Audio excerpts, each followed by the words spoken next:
Welcome back to Venkat 95 views. இப்போ நம்ம யாரை பற்றி பார்க்க போகிறோம்னா, நம்ம பிக் பாஸ் சீசன் 7 அந்த ஹோஸ்ட் பண்ணார் இல்லையா, நம்ம கமல்ஹாசன் சார், அவரை பற்றி தான் பார்க்க போகிறோம். இதில் பார்த்தீங்கன்னா டே 1, அதாவது நம்ம சீசனுக்கு முன்னாடி நம்ம சொல்லுவோம், சீசன் 1லேருந்து 7 வரையும் சார் தான் பண்ணிகிட்டு இருக்கிறாரு. இதுக்கு முன்னாடி ஒரு அக்ரிமெண்ட்டில் போடும்போது இந்த பிக் பாஸை வந்து எப்படி பண்ணணும் அப்படின்றது கமல் சார் வச்சு தான் ஹோஸ்ட் பண்ணணுன்றது அவங்களுக்குள்ளே ஒரு முடிவு பண்ணி பண்ணாங்க. அதே மாதிரி 1 2 3 4 5 6 வரையும் ஓரளவுக்கு நம்ம கொஞ்சம் நேர்மையாக போன மாதிரி ஒரு ஃபீல். அதுலேயும் உள்ளே கொஞ்சம் பாலிடிக்ஸ்லாம் இருந்தது. கமல் சாருக்கு வேண்டிய ஆளுங்களை அவர் உள்ளே கூப்பிடுவார். அதுமாதிரி பிக் பாஸ் டீம், ஐ மீன் பிபி அவங்களுக்குள்ள விஜய் டிவியுடைய டீமில் வரவங்களையும் அவங்க கூப்பிடுவாங்க. ஸோ ஒரு மாதிரி, ஆனால் நம்ம எதிர்பார்த்த மாதிரி ஒரு 99% வந்து நேர்மை தான் போச்சு. அதில் வந்து இருந்தது, இல்லைன்னு சொல்லலை. ஆனால் பிக் பாஸ் சீசன் 7 தான் அழகாக மூவ் பண்ணியிருந்தார். கமல் சாருக்காகவே நம்ம பார்ப்போம். அந்த வீக்கெண்ட்லாம் பார்த்திங்கன்னா சாட்டர்டே சண்டே.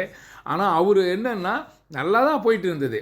அவருக்கு எப்போ வந்து அந்த ரெட் கார்டு எல்லோ கார்டு இந்த கார்டை பற்றி பேசி அந்த ஸ்ட்ரைக் பண்ணார், விஜய் வர்மாவை ஸ்ட்ரைக் பண்ணி வெளியே அமிச்சார் பாருங்கள். அதுக்கப்புறம் தான் அப்படியே கேம் ட்விஸ்ட் ஆச்சு. ஆமாங்க. ஏன் அப்படி நம்ம சொல்ல வரோன்னா, நம்ம விஜயவர்மா வந்து வெளியில் எவிக்ட் ஆகிட்டு வெளியில் வரும்போது மாயா போயிட்டு காதில் சொல்லுவாங்க. ஆனால் அவங்க சொல்கிறாங்க வைல்டு கார்டில் உள்ளே வருவேன் அப்படின்றது தான் அவங்க காதில் சொன்னாங்க அப்படின்ற மாதிரி இருக்குது. பட் அவங்க என்ன மாதிரி சொன்னாங்க, வெளியில் போய் யாரை போய் பார்க்க சொல்லியிருப்பாங்க, அதெல்லாம் வந்து அவங்களுக்கும் விஜயவர்மாக்கும் ஏசி கோடு தான். ஆமாம், ஏற்கனவே நிறைய கோட் வேர்டு இப்படி எல்லாம் அவங்க உள்ளே யூஸ் பண்ணாங்க. ஸோ அதன்படி தான் வந்து கமல் சாரும் வந்து என்ன பண்ணுவார், அடுத்தடுத்த இதில் வந்து ஒவ்வொருத்தரையாக எலிமினேட் பண்ணி வெளியில் அனுப்பியிருக்கிறாரு. ஸோ வந்து இப்போ பார்த்தீங்கன்னா, இப்போ விஜயவர்மா வந்ததுக்கு அப்புறமா என்ன பண்ணிட்டார் அவர், அப்படியே அவருடைய ஆட்டிடியூடு எல்லாமே வேறு மாதிரி மாறிடுச்சு. ஃபஸ்ட்டில் வந்து நம்ம பிரதீப்க்கு அப்ளாஸ் பண்ணுவார், அவனை வந்து அப்ரிஷியேட் பண்ணுவார். ஒரு 3-4 வாரத்துக்கு நல்லா இருந்தது. விஜயவர்மா வெளியில் வந்துட்டு பிறகு அவரோட இதுவே எல்லாமே மாறி போச்சு. அப்போ எப்படி இருக்கும், என்ன இன்ஃப்ளூயன்ஸ் இருக்கும்ன்றதை நீங்களே யோசித்து பார்த்துக்குங்க. ஏன்னா நம்மளுக்கு கமல் சார் வந்து இந்த சீசன் தான் இல்லை, 6 சீசன்ஸாக நம்ம பார்த்துட்ருக்குறோம். லாஸ்ட் 6 சீசன்ஸில் அவர் எப்படி நடந்துக்கிட்டாருன்றது நம்மளுக்கு தெரியும். அவர் ஏன் இப்போ இப்படி மாறிட்டாருன்னா, அது நயவஞ்சகர்கள் நிறைந்த இந்த உலகம் அப்படி தான் நம்ம சொல்ல முடியும். ஸோ வந்து ஒரு நல்லவனுக்கு எதிராக தான் எப்போவுமே வந்து நல்லதாக பேசினா மற்றவங்களுக்கு கோபம் எரிச்சல் தான் வரும். டீச்சர் சொல்கிறத ஒரு நல்ல ஸ்டூடெண்ட், எல்லா ஸ்டூடெண்ட்ஸும் தான் இருப்பாங்க. ஒரு டீச்சர் வந்து எல்லா ஸ்டூடெண்ட்ஸுக்கும் தான் அவங்க டீச்சர்னு வச்சுக்கிங்களேன். ஆனால் நல்ல ஸ்டூடெண்ட்ஸ் மட்டும்தான் அதை வந்து இவங்க வந்து நமக்கு நன்மைக்கு தான் சொல்கிறாங்கன்றத எடுத்துக்குவாங்க. அதே மாதிரி அந்த டீச்சரும் பொறாமை இல்லாமல் எல்லா பிள்ளைங்களையும் ஒரே மாதிரி நினைக்கணும். அதுதான் இருக்கிற ஸ்டூடெண்ட்டுக்கும் டீச்சர்ஸ்க்கும். இந்த இடத்துல கமலும் பிக் பாஸ்குள்ளே இருக்கிற அந்த கண்டஸ்டன்ஸும் அது மாதிரி தான் நம்ம பார்க்கணும். அப்போ இது 2 இடத்துலையும் நிறைய மாறுபாடு இருக்குது. இங்கே ஸ்டூடெண்ட்ஸுக்குள்ளே பொறாமை, ஒருத்தரை பற்றி ஒருத்தரை ஒரு மாதிரி இழிவாக பேசிட்டு அவங்க மேலே காழ்ப்புணர்ச்சியோடு உள்ளே இருக்காங்க. வாத்தியாருக்கும் என்னென்னா, உள்ளே இருக்கிற ஸ்டூடெண்ட்ஸை பார்த்துட்டு அவரோட ஒரு சாராருக்கு மட்டும் அவர் பார்ஷியலாக வந்து சப்போர்ட் பண்ணுறதுனால தான் இவ்வளோ பெரிய பிரச்சனையாக இருக்குது. இது வெளியில் பிக் பாஸே முடிஞ்ச பிறகும் வெளியில் இதை பற்றி நம்மலாம் பேசிகிட்டு இருக்கிறோம். நம்ம ஒன்றும் வேணும்னு பேசுகிறதுக்கு இது ஒரு இது கிடையாது. பார்க்க போனீங்கன்னா இவங்களுக்கு ஒரு பாடல் மூலமாக தான் சொல்ல முடியும். வந்த நாள் முதல் இந்த நாள் வரை மனுஷன் மாறவே இல்லை. அவங்கவுங்க அந்த குணங்கள் வந்து அதே மாதிரி தான் இருக்குது. ஒரு சூழ்நிலைக்கு ஏற்ற மாதிரி மாற்றிக்கலாம். எதை மாற்றிக்கணும்னா, நம்ம தப்பாக நடந்துக்கிறோமா, உடனே இந்த சூழ்நிலையில் இது சரியில்லையா, மக்கள் வந்து இப்படி பேசுகிறாங்களா, உடனே என்ன பண்ணால் நம்ம ஸ்டாண்ட் அப்போ தப்பாக இருக்குது, சரி நம்ம கொஞ்சம் மாற்றிக்கணும் அப்படின்னு வாத்தியாருக்கும் புரியல, அந்த ஸ்டூடெண்ட்ஸுக்கும் புரியலன்னு தான் சொல்ல வரோம். இப்போது நம்மளோட கமெண்ட்ஸில் கூட பேசியிருக்கோம், இதை பற்றி பேசியிருக்காங்க. அதாவது உள்ளே வந்து விஜய் டிவியோட சிஇஓ தான் இதுக்கு வந்து ஃபுல்லாக முழு காரணம் அப்படின்ற மாதிரி சொல்லியிருக்கீங்க. மாயாக்கு வந்து அவங்க தான் சப்போர்ட் பண்ணாங்க, கமல் சார் இதில் ப்ளேம் பண்ணுறதுக்கு ஒன்றும் இல்லை அப்படின்ற மாதிரி சொல்லியிருக்கீங்க. ஆமாங்க, அதனால தான் கமல் சார் மேலே நம்ம கோவப்படுறோம். அது வந்து விஜய் டிவி வந்து ஒரு மீடியா, அவன் எந்த பக்கம் வேணாலும் அவன் டிஆர்பிக்காக என்ன வேணாலும் பண்ணுவான். ஆனால் கமல் சாருக்காக தான் பிக் பாஸையே பார்க்க தொடங்கின ஆட்களில் நம்மளும் ஒருத்தவங்க. அப்போ வந்து அவர் வந்து அங்கே நியாயமாக பேசியிருக்கணும். மற்றதுக்கெல்லாம் கோச்சிக்கிட்டு கூட ஒரு வீக் வராமல் கூட இருந்திருக்காரு கமல் சார். அப்போது இதுக்காக அவர் என்ன பண்ணியிருக்கலாம், அவர் பேசியிருக்கலாம் விஜய் டிவி கிட்ட இதை பத்தி நியாயத்துக்காக எடுத்து. பேசியிருக்கணும்ல. உள்ள வந்து நல்ல ஒரு கண்டஸ்டன்ட் இருக்காங்க. உன்னுடைய இன்ஃப்ளூயன்ஸால நாங்க இப்போ யாருன்னா விஜய் டிவி தப்பிச்சு வச்சு கமல் சார் மாட்டிட்டார்ல. ஆமா. அவர் தானே ஹோஸ்ட் பண்ணாரு. இப்போ எல்லார் மனசுலயும் என்ன பண்றேன், இப்போ நயவஞ்சகத்தனம், அப்புறம் வந்து வன்மம் எல்லாமே வந்து கமல் சாரை சொல்ல ஆரம்பிச்சுட்டாங்க. இப்போ நம்ம கூட கமல் சாரை இப்படி பேசுறோம், அவரை வந்து குற்றப்படுத்தி பேசுறோம், அப்படி வேணும்ன்றது கிடையாது. அவர் அவர் அந்த இடத்துல என்ன மாதிரி ஆக்ட் பண்ணியிருக்கிறார், அதுக்கான விமர்சனங்கள் தான் இதுக்கு. இப்போ ஒரு பாடல் கூட, அழகான ஒரு நல்ல பாடல் கூட இருக்குது. அது பார்த்தீங்கன்னா, உலகத்திலே பயங்கரமான ஆயுதம் இது, நிலை கெட்டு போன நயவஞ்சகரின் நாக்கு தான் அது. அப்போ வந்து அந்த நாக்கு வந்து இப்படி அப்படி ரெட்ட வேஷம் போடக்கூடாது, ஒரே ஸ்டாண்டில் நிற்கணும். ஃபஸ்ட்டு பிரதீப்பை வந்து ஆஹா ஓஹோன்னு அப்ளாஸ் பண்ணீங்க, அர்ச்சனாவா ஆஹா ஓஹோன்னு பண்ணீங்க, உங்கள் எதிர்க்கவே மக்கள் ஆரவாரமாக கை தட்டுறாங்க. இதெல்லாம் பார்த்து கூட நீங்கள் ஏன் வேற மாதிரி வந்து தப்பான ஒரு ஆளுக்கு வந்து உங்களோட அப்ரிசியேஷன் ஏன் தப்பான ஆளுக்கு போச்சு? மாயாக்கு ஏன் போச்சு? பூர்ணிமாக்கு அவ குடிகார அங்கிள் சொன்னான். குடிகார அங்கிள் வந்து என்னென்ன பேச போறாரோ அப்படின்னா, நீங்கள் எவ்வளோ பெரிய லெஜெண்ட் எல்லாருக்குமே தெரியும். ஆனால் உங்களை வந்து அந்த 2 பிள்ளைங்க வந்து ரொம்ப அசிங்கம் பண்ணியிருக்கிறாங்க. அந்த அப்போ விஜய் டிவியுடைய இன்ஃப்ளூயன்ஸ் இருந்தால் என்ன வேணால் பண்ணலாமா? நீங்கள் ஹோஸ்ட் பண்ணுறீங்கல்ல, அப்போ உங்களுக்கு தெரியும் நல்லா எவ்வளோ பெரிய நீங்கள் ஆளு. இன்னைக்கு சொல்கிறீங்க சிவாஜி சார் நான் அந்த காலத்துலேருந்து நடிச்சிருக்கேன், கலத்தூர் கண்ணம்மாவிலேருந்து பார்த்துட்டு வந்தவர் தானே நீங்கள். ஆமாம், ஏன் நாங்கள் பாடல்கள் மூலமாக சொல்கிறோன்னா, கமல் சார் வந்து மீடியாவில் இருந்தவர், அவர் உலக நாயகன். ஸோ இந்த பாடல்கள் வரி அவர் எல்லா பாடல்களையும் கேட்டிருப்பாரு. நிறைய புக்ஸ் ரெஃபர் பண்றீங்க.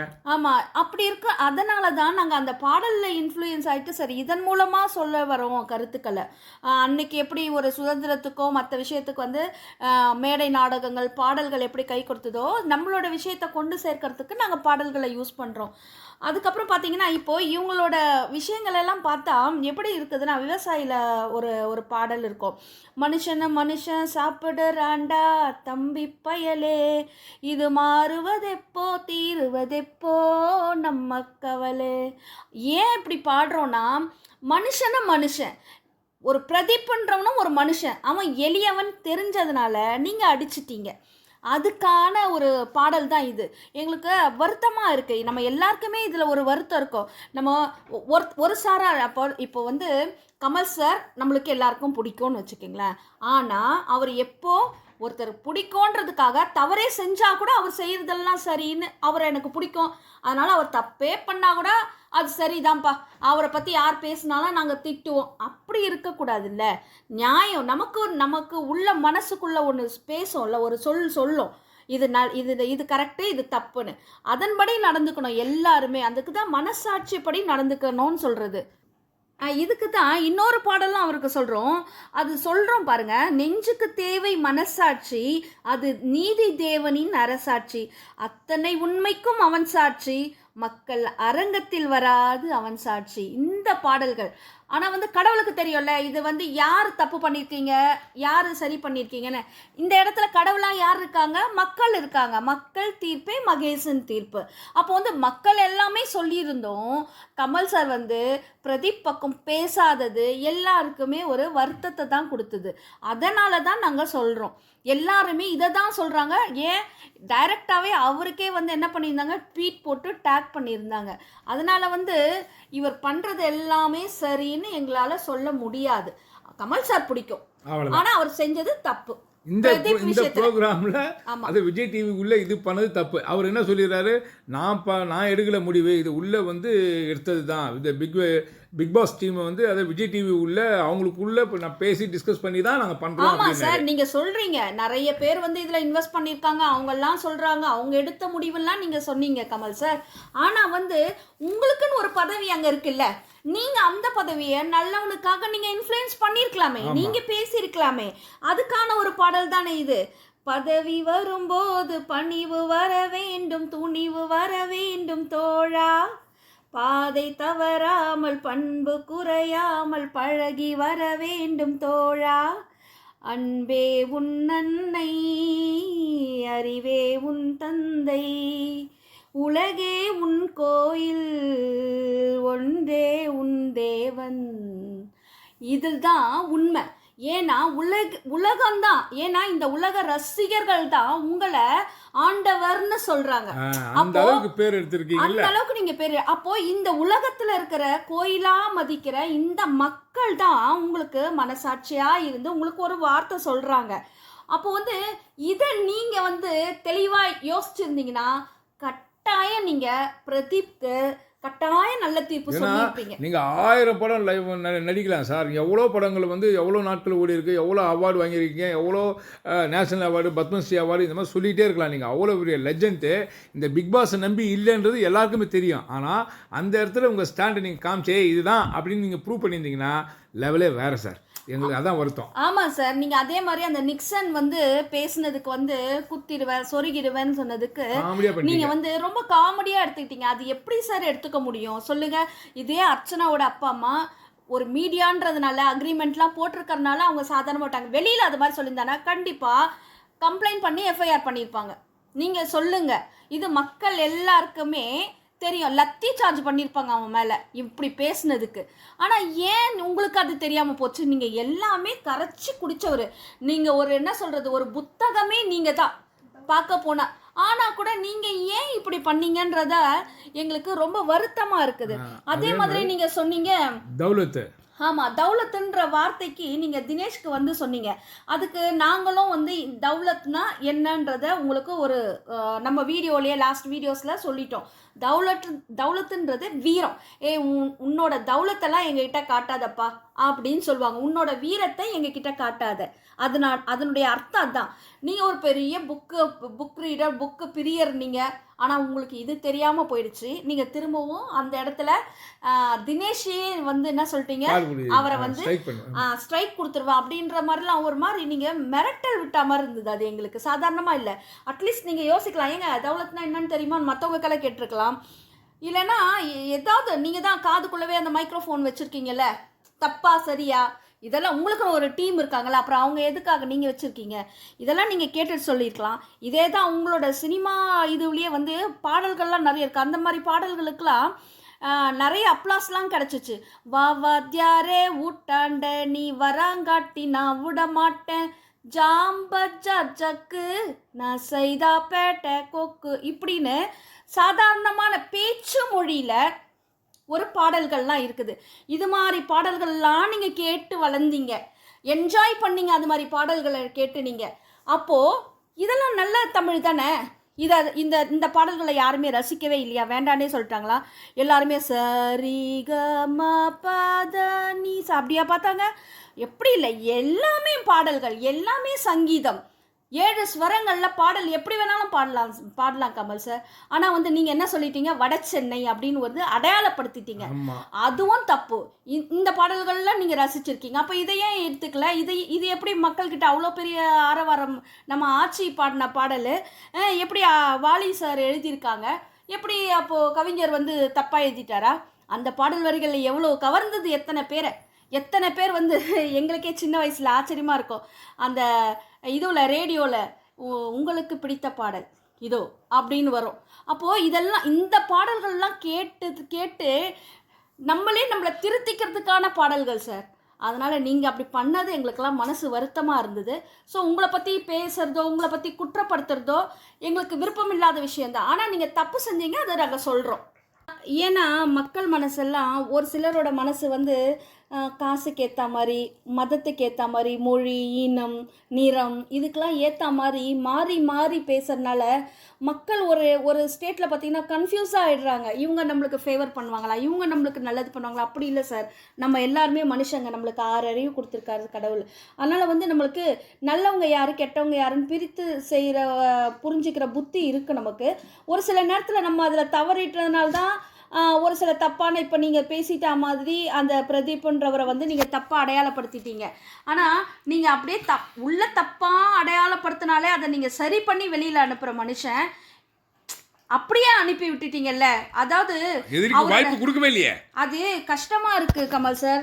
ஜீசஸை வந்து சிலுவையில் அரைஞ்சப்ப அவரை பற்றி கேட்கவே இல்லை. அதெல்லாம் எங்களுக்கு அதெல்லாம் நாங்கள் அந்த வேதத்தெல்லாம் கேட்கும்போது இப்படி இது மாதிரி ஒரு இன்ட்யூஷன் அதில் எவ்வளோ நீங்கள் யோசிப்பீங்க. பின்னாடி குத்துன மாதிரி முதுகில் குத்துன மாதிரி ஒரு வேலையை நீங்கள் வந்து அது மாதிரி செஞ்சுட்டீங்க. அவன் அங்கேருந்து எழுந்து அப்படி போகும்போது கஷ்டமாக இருந்தது. ஆனால் ஒரு சிலர் நினைப்பாங்க அப்போ வந்து கமல் சார் வந்து அப்போது வேறு மாதிரி இதில் வந்து நிறைய இனம் மொழி மதத்தை பற்றிலாம் நிறைய பேர் பேசியிருந்தாங்க. நாங்கள் யூடியூப்லலாம் பார்த்தோம். அப்போ வந்து இது அப்படி இல்லை சார். இந்திய நாடு எல்லாருக்கும் சமம், எல்லாருமே வந்து மனுஷங்க sir. All are equal in eyes of law. ஆமாம் சார். அப்போ வந்து சட்டத்தின் முன்னாடி நீங்கள் சட்டத்தோட இதுவாக நீங்கள் கேட்டிருக்கணும். ஏன் நீங்கள் இப்படி ஒரு தீர்ப்பு பண்ணி அவனை பிரதீப் ஆண்டனியை வெளியில் அனுப்பும்போது ஒரு ஜட்ஜு உங்களுக்கு வந்து நாங்கள் பார்த்தோம், இன்ஸ்டாவில் பார்த்தோம். இது தவறான இதுக்கு திரும்பவும் ஏதாவது ஒரு இது பண்ணுங்க அப்படின்ற மாதிரி அவர் போட்டிருந்தாரு. அதுக்குள்ளவான் சார் உங்களுக்கு தெரியல. இது இல்லாமல் உங்களுக்கே வந்து அந்த ஜட்ஜு வந்து டேக் பண்ணியிருக்காரு. அப்போ உங்களுக்கு எல்லாமே தெரியும். கேட்டால் அப்போ நான் என் கையில் ஒன்றும் இல்லை, இதெல்லாம் வந்து விஜய் டிவி தான் பண்ணுதுன்னா நீங்கள் ஹோஸ்ட் பண்ணியிருக்க தேவையில்ல. அப்போ நீங்கள் வந்து காட்டமாக பேசியிருக்கலாம். மற்ற விஷயங்கள் காட்டம் பண்ணுறீங்களே. ஆமாம் சார். ஏன் தெரியுமா, இந்த பாடல் வரிகள் தான் அதுக்கு ஞாபகப்படுத்துது எங்களை. ஒருத்தவங்க நம்மளை ஏமாற்றவும் கூடாது, நாம் யாரையும் ஏமாற்றக்கூடாது, நம்ம ஏமாறவும் கூடாது. இதுதான் பார்த்தீங்கன்னா, பிறக்கும்போது பிறந்த குணம் போக போக மாறுது, பட்டப்பகல் திருடர்களை பட்டாடைகள் மறைக்குது, ஒரு பஞ்சையத்தான் எல்லாம் சேர்ந்து திருடன் என்றே உதைக்குது. பாருங்க, இதில் எவ்வளோ விளக்கமாக சொல்லியிருக்காரு. நம்ம சந்திரலேகா படம் சீர்காழி கோவிந்தராஜனுடைய பாடல் வரிகள் அவர் பாடின அந்த இதுவு. ஆனால் இதை பாருங்களேன், திருடன் ஒருத்தன், திருடினவன் அவன் பட்டாடை மறைக்குது அவன் செஞ்ச வேலையை. ஆனால் ஒரு சாதாரண ஒரு பரம ஏழை பஞ்சையன் அவனை வந்து நீங்கள் திருடன்னு அனுப்பிட்டீங்க சார். பொண்ணை அசிங்கப்படுத்தி வினிஷாவை அசிங்கப்படுத்தி பேசின நிக்சன் உள்ளே இருக்கா. ஒரு பொண்ணுக்காக சப்போர்ட் பண்ணி பொண்ணு வாழ்க்கை வீணாயிடக்கூடாதுன்னு அந்த பழியை கூட நான் பரவாயில்ல ஏற்றுக்கிறேன்டா அப்படின்னு சொன்ன ஒரு பஞ்சையன், ஒரு ஒரு பாவப்பட்ட மனுஷன், ஒரு ஏழை எளியவன், அவனை நீங்கள் வெளியில் அனுப்புனீங்க. ஃபவுல் வேர்ட்ஸ் யூஸ் பண்ணானா நீங்கள் திட்டுங்க சார், நீங்கள் திட்டுங்க, ஒரு அடி கூட அடிச்சிருங்க. ஆனால் உமனைசர், ரெட் கார்டு, அப்புறம் வந்து வேறு மாதிரிலாம் சொல்லி அவரை வெளியில் அனுப்புனது தான் தப்பு சார். நீங்கள் விஜய் டிவி ஃபைட் பண்ணியிருக்கணும், நீங்கள் ஹோஸ்ட் பண்ணுறீங்கல்ல. ஆனால் உங்களையே வந்து வெளியில் வேறு மாதிரிலாம் அடையாளப்படுத்துகிறாங்க. நாங்கள் உங்களுக்கான மரியாதை தான் தரோம் சார், நாங்கள் தப்பாக எதுவுமே உங்களை பற்றி பேசலை. உங்களையே உமனைசர்னு சொல்லிட்டு வெளியில் பேசுகிறாங்க தான். ஆனால் நீங்கள் பணம் இருக்கிறவங்க அதெல்லாம் காதில் வாங்க மாட்டீங்க. ஆனால் நீங்கள் காதில் வாங்கலன்னா பரவாயில்ல சார், ஒரு பரம ஏழையை, ஒரு எளியவனை பேசாதீங்க, தவறான முறையில் அடையாளப்படுத்தாதீங்க. இல்லை, இதுக்கு தான் ஒரு விஷயம் சொல்லுவாங்க, சட்டம் வந்து எல்லாருக்கும் சமம்னுவாங்க. இது வந்து உண்மையிலேயே மிகப்பெரிய பொய். அதை வந்து ஓஷோவரத்தில் சொல்லியிருப்பார். ஏன்னா சிலந்தி வலை, அந்த வலைக்குள்ளே எளியவர்கள் தான் மாட்டிப்பாங்க. எளிய பூச்சிகள்லாம் வந்து சிலந்தி வலை, சிலந்தி பூச்சி சாப்பிட்றோம். ஆனால் பெரிய பெரிய மிருகங்கள்லாம் அந்த வலையை கீச்சிட்டு போயிடும். அப்படி தான் இப்போ இந்த விஷயம் நடந்திருக்கு. இதுதான் உண்மை. நீங்கள் அந்த இடத்துல உள்ளதை சொல்வேன், நல்லதை செய்வேன், வேறொன்றும் தெரியாது அப்படின்னு பாடிருந்தீங்கன்னா, அப்படின்னு பேசியிருந்தீங்கன்னா, wow Kamal sir, you are என்ன சொல்கிறது, நீங்கள் தான் இதுக்கு சரியான ஹோஸ்ட். உங்களை தவிர இதுக்கு வேற யாருமே நின்றுருக்க முடியாது. ஏன்னா நான் உண்மையை மட்டும்தான் சொல்லுவேன், உள்ளதை மட்டும்தான் செய்வேன். நீங்கள் உள்ள என்ன பண்ணீங்க, இது நீங்கள் பண்ணியிருக்கீங்க, மாயா தப்பு பண்ணியிருக்கம்மா, மாயா நீ செஞ்ச தப்பு, உன் தப்பை திருத்திக்கோமா, பிரதீப் ஆண்டனி நீ சொல்லுப்பா, உன்னோட கருத்தை கொஞ்சம் சொல்லுப்பா. மக்களும் பார்க்கணும், மக்கள் தீர்ப்பு மகேசன் தீர்ப்பு தானே. ஆமாம், அர்ச்சனா அழாதம்மா அப்படின்னு உன்னை யாருமா புள்ளி பண்ணா அப்படின்றதெல்லாம் நீங்கள் ஒரு டைம் கேட்டீங்க, அடுத்த டைம் அர்ச்சனாவே போட்டு அடிச்சிட்டீங்க. அப்படி இல்லை சார். ராமர்கிட்ட போய் அணில் கேட்டுச்சான், ராமா ராமான்னு உன்னை தான் கூப்பிடு, ஆனால் நீயே வந்து அம்பையை தான் என்ன பண்ணுறது. ஏன்னா அந்த இடத்துல நீங்கள் ராமராக காட்சி தரீங்க. ஓகேவா? அப்போ நீங்கள் எப்படி சார் நடந்துக்கணும்? அப்போது நீங்கள் பண்ணது பிக் பாஸ் சீசன் 7ல் தப்பு பண்ணிட்டீங்க, அநியாயம் தான் பண்ணியிருக்கீங்க ஒருத்தனுக்கு. லாஸ்ட்டில் வந்து கை கழுவிட்டீங்க சூப்பராக. இது பிக் பாஸ் சொல்லிச்சு, நான் கேட்கல. அவங்களோட தான் 2 மணி நேரம் பேசியிருந்தேன், 3 மணி நேரம் பேசியிருந்தேன். அந்த டீம் தான் வந்து பண்ணிச்சு, அதனால் நான் கேட்டேன். ஆனால் இப்போ நம்மளுடைய இவங்க வந்து நம்மளோட சப்ஸ்கிரைபர் வந்து பிரியான்றவங்க கமல் சாரை பற்றி போட சொல்லி கேட்டிருந்தீங்க. இப்போ உங்களுக்கு இந்த இப்போ போட்டிருந்த இந்த கமல் சாரை பற்றி நான் இந்த வீடியோ பிடிச்சிருக்கோன்னு நினைக்கிறோம். Keep supporting. இதே மாதிரி நம்மளோட சப்ஸ்கிரைபர்ஸ்க்கு எல்லாம் திரும்பவும் நாங்கள் தேங்க்ஸ் சொல்லிக்கிறோம். Okay, thank you. இந்த வீடியோ பிடிச்சிருந்தா லைக் பண்ணுங்கள், கமெண்ட் பண்ணுங்கள், ஷேர் பண்ணுங்கள், சப்ஸ்கிரைப் பண்ணுங்கள். தேங்க்யூ.